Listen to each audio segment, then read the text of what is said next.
probably helped and saved a bunch of people's lives that day. From Fort Hood, I'm Jana Lewis, 3 Corps Public Affairs. At Fort Hood's Darnell Medical Center, the emergency room was busy providing a large number of patients quick treatment and life-saving medical care. Angie Malone recently spoke with those that performed behind hospital walls last Thursday.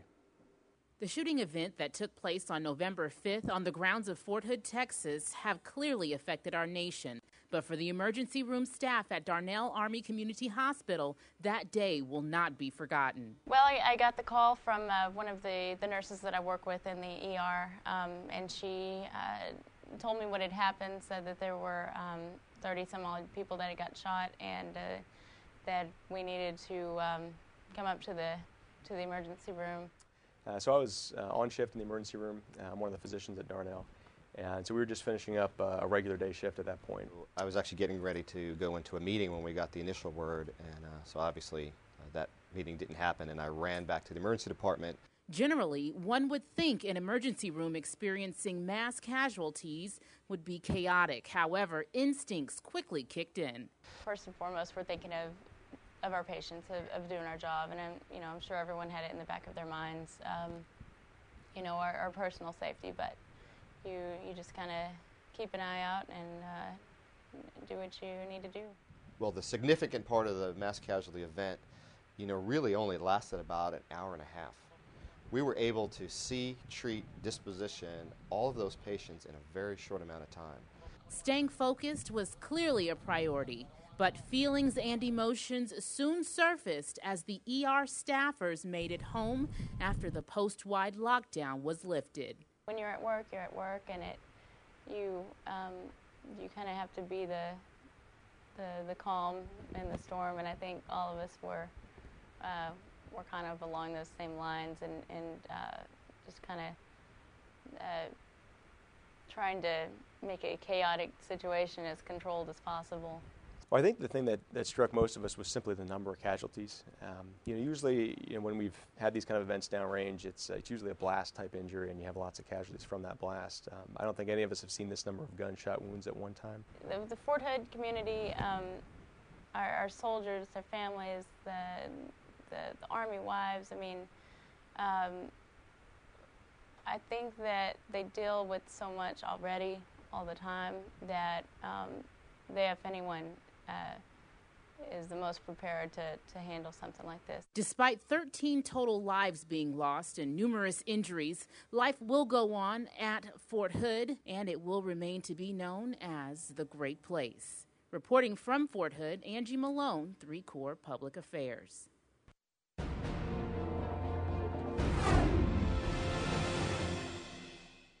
Phantom 6 here.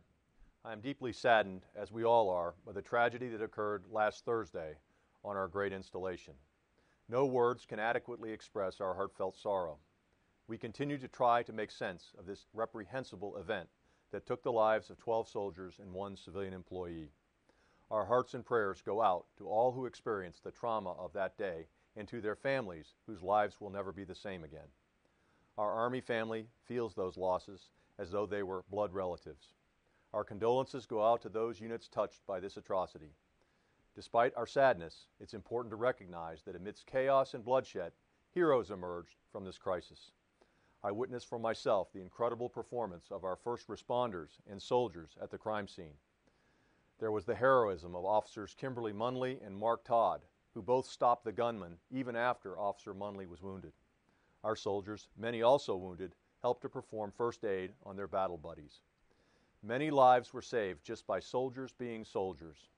I must commend the medical professionals from our own Darnell Community Hospital, Metroplex Hospital in Killeen, and Scott and White Hospital in Temple for caring for our soldiers and civilians. We've had tremendous support from our military and civilian leaders in the face of this crisis. I'm also extremely impressed with the mobilization of our chaplain corps, who are quick to respond to the urgent need for spiritual assistance. I appreciate the outpouring of support from the local community. It touches us deeply that you, the Fort Hood and Central Texas communities, were there for our soldiers, civilians, and their families. Our need for spiritual and emotional support will continue in the days and weeks to come, and we are all grateful for all that has been provided. Finally, we can look to resiliency as the way forward. With the care provided by many agencies on Fort Hood, the medical community, the Fort Hood Grieving Center, and our loved ones, we will move ahead after a time of personal mourning, healing, and reflection. Our community will find its way back. The most important thing, in my mind, is to ensure that all of the victims and their families receive the best possible care. In our community, we have learned that focused resiliency is paramount.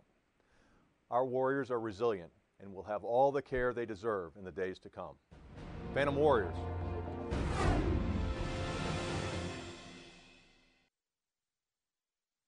Hi, I'm Colonel Bill Rubina. I'm the Commandant of the newly stood up Resiliency Campus here at Fort Hood.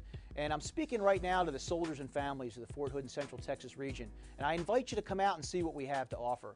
We specialize in building resiliency in mind, body, and spirit. So if you want to speak to a chaplain, if you want to see what's happening around Fort Hood, you want to get spiritually fit, we invite you to come down and see what we have.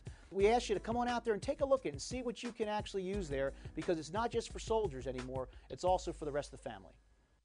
It's horrible. I mean, I was even telling my son the other day that, you know, we don't think about stuff like that happening here because you think the post, it's safe, and it's not like it is, out in other places. You just don't think about, something like that happening here.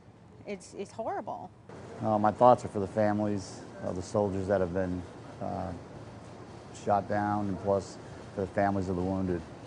It's a tragedy to happen here in our own country, especially our soldiers, the ones that fight.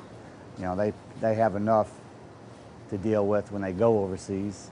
They shouldn't have to worry about that stuff when they're home with their families. My thoughts and prayers definitely go out to the soldiers who have fallen and deceased, and to their families. Luckily, my husband was able to come home at the end of the day, but you definitely think twice about those people that you love and that you care about, and it's just really tragic. You want to feel safe where you are, and it's hard to know that even here on Fort Hood in the U.S. and on your own soil, that bad things like this can still happen. I'm shocked.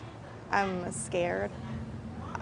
We live in Comanche 3, and I just feel like the soldiers are our family, and it's just shocking to me that one of them could do something like this. Welcome back. The effects of the shootings were felt far and wide throughout the Great Place. People react in different ways to tragic events and do their best to continue on with their lives. Manny Torres shows us some examples of how the Fort Hood community dealt with their loss.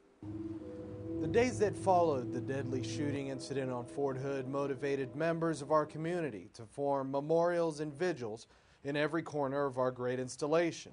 Our religious communities will be spending time praying for, asking God's help to bring restoration, to bring healing, to bring comfort to all of you who are mourning. 3 Corps held an emotional candlelight vigil at Hood Stadium. One for another, that we can encourage one another through this time. Local worship centers were busy holding their own memorials, and roughly 30 minutes north of the main post on what is called North Fort Hood, Division West held a candlelight vigil in remembrance of the fallen, which sadly included some of their soldiers. We pray, we meditate, we think upon them.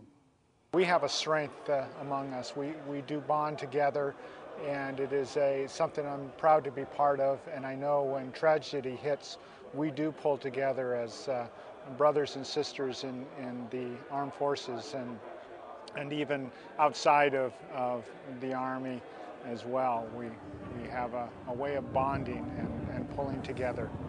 For 3 Corps Public Affairs, I'm Manny Torres. When tragedy strikes and family members are miles apart, getting information about a loved one can seem like an impossible task.